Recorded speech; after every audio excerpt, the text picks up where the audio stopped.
Hello and welcome. I am Gimba Umar. Tonight, gunmen storm Osun State College of Technology, SOK, killing lecturer and abducting 5 others. Inspector General of Police Ibrahim Idris rejects proposed police amendment bill which empowers the National Assembly to confirm appointments of the Inspector General of Police. House of Reps asked President Muhammadu Buhari to transmit reports of tripartite committee on new minimum wage to the National Assembly for consideration. And tributes pour in as America's 41st President, George Walker Bush, is remembered at National Cathedral funeral. And on business news tonight, crude oil prices drop on excess supply concerns as OPEC prepares to hold last meeting for 2018.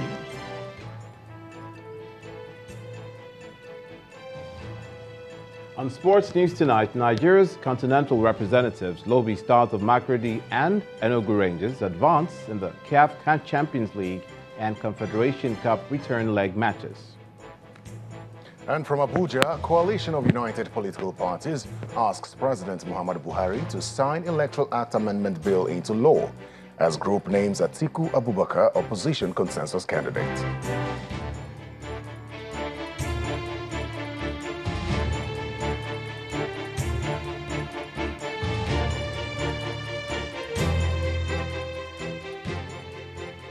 We begin tonight from Osun State, where a member of staff of the Osun State College of Technology, Oscotech in SOK, and 5 others reportedly kidnapped following an attack by gunmen. Sources at the institution say that the gunmen blocked SOK Road leading to the campus at about 4 p.m. on Tuesday and stopped several vehicles before abducting some of the occupants. Our correspondent, however, reports that one of the lecturers and 2 students who were kidnapped have been released.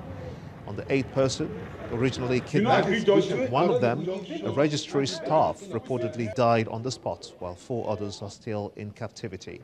The released captives claimed that the attackers were armed headsmen who were demanding for an unspecified ransom. Meanwhile, the State Police Commissioner in the state says that efforts are underway to secure the release of the remaining people in captivity. Some hoodlums suspected to be kidnappers attacked some road users yesterday, in the evening yesterday, and kidnapped 4 fellows that we are still trying to rescue. In the process, one of our policemen was injured, is lying in the hospital on admission. And one other fellow sustained a fatal injury. You can see the efforts. We've been combing the area since yesterday. We are still combing. We are collaborating with the natives who are very familiar with the terrain, and we have deployed the men of the anti-kidnap unit, the PMF, the Special Anti-Robbery Squad, and other conventional policemen to join in the search and rescue operation. Staying with the police, the Inspector General Ibrahim Idris is rejecting the proposal by the Senate in the police amendment bill, which stipulates that the National Assembly must confirm the appointment of the Inspector General of Police. The police chief made his feelings known during a public hearing on the police reforms bill. The Senate is amending the law guiding the operations of the Nigerian police to ensure efficiency, accountability, and respect for human rights. Our correspondent Linda Akibe reports.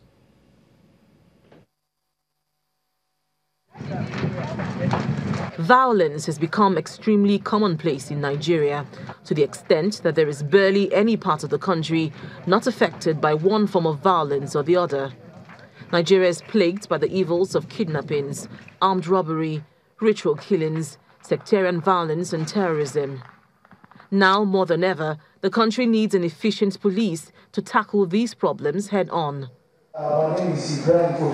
This is why the Senate is organizing this public hearing to get the input of professionals and concerned Nigerians on the police amendment bill, which the Senate anticipates will strengthen the police to perform its core responsibility of providing security for Nigerians. The police force that we are having today needs that reform.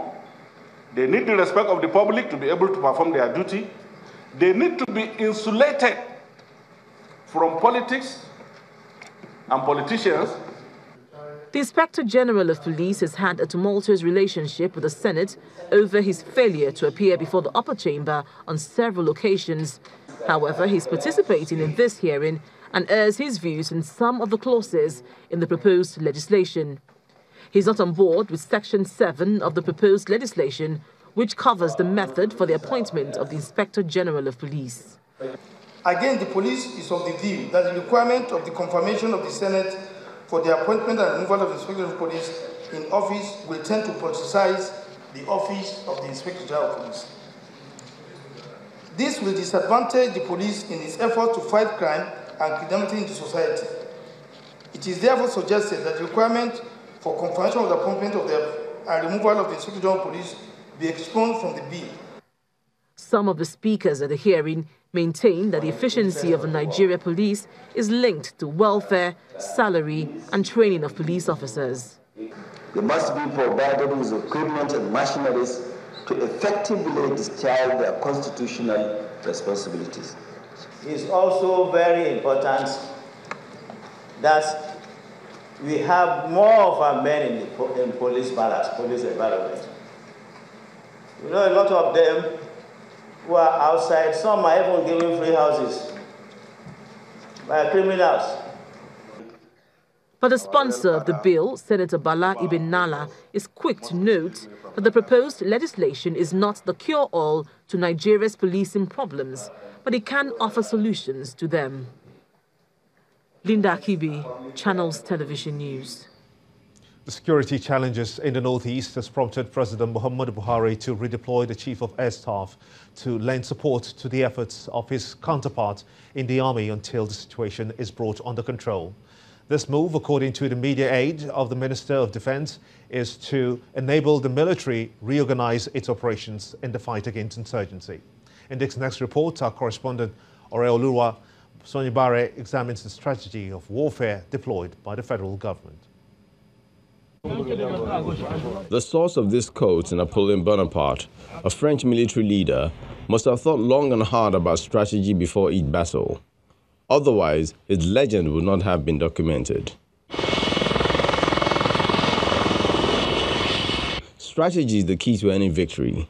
In warfare, strategy is the art of planning and directing overall military operations and movements. So looking at the Nigerian situation, where there is a roller coaster experience in the fight against the Boko Haram sect, it will be interesting to examine the strategies employed by the federal government.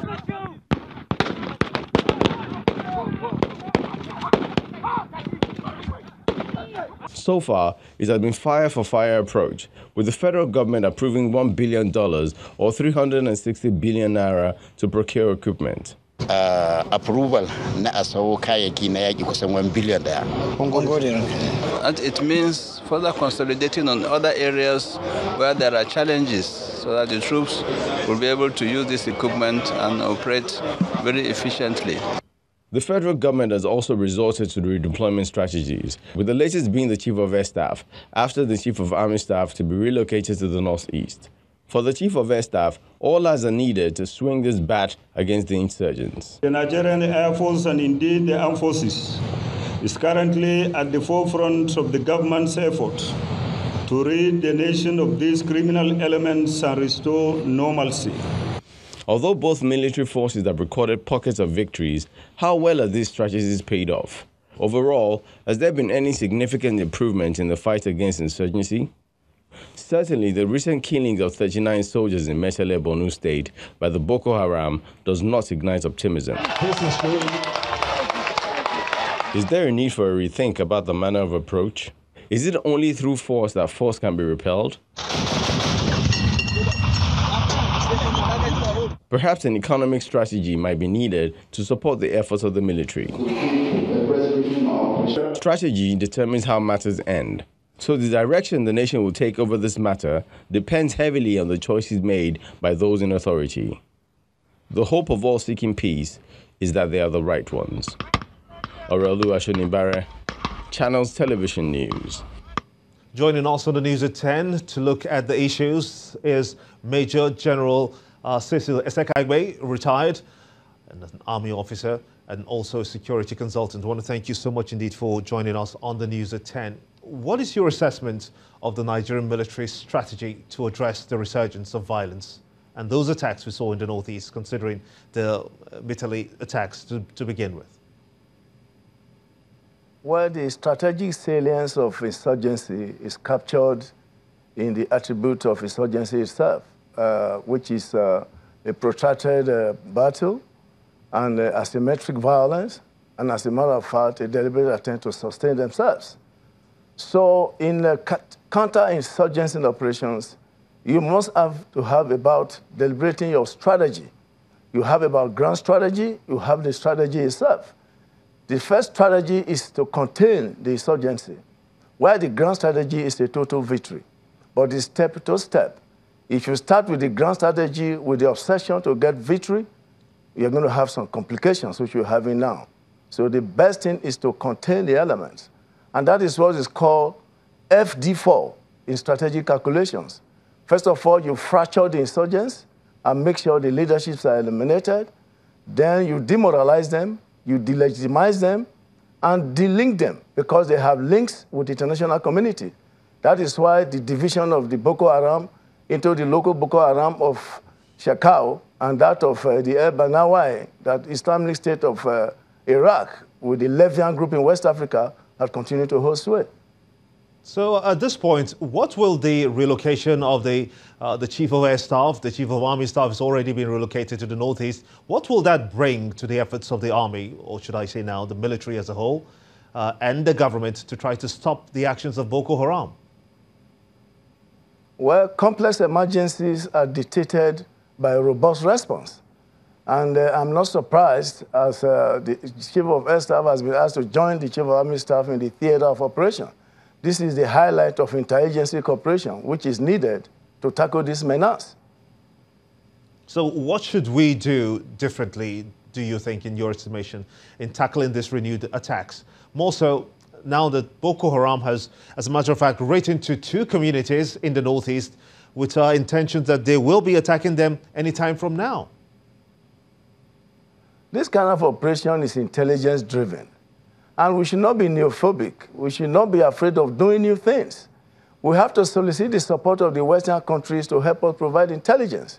In Mali operation, for instance, the Western nations are providing intelligence for them to tackle these insurgents. In our own case, if they have given us intelligence before and we mismanage it, it doesn't mean that we cannot do better. So we need the support of the international community to provide us intelligence to which to take care of these insurgents. But I must ask you this question. Is this security situation capable of disrupting the 2019 general elections? Obviously, especially the politicization of the insurgency itself. The question of I did it better than you did it. The question of trying to distract the government politically from taking robust actions. These are things that will have a kind of effect in the general elections. First and foremost, we must be able to restore confidence to the local population. Let there be that sense of belonging, by making them understand that they are still part and parcel of this country and that their safety and well-being is paramount to the government. So if they are not well taken care of course, there's going to be a threat, to the confidence of the electorate to come out to cast their vote. Major General Cecil Esekagbe, retired, and must indeed thank you so much indeed for talking to us. You're also a security consultant here on the News at 10. In part 2, after the break, lawmakers in the House of Representatives asked President Muhammadu Buhari to transmit report of the tripartite committee on new minimum wage to the National Assembly for consideration. Please stay with us.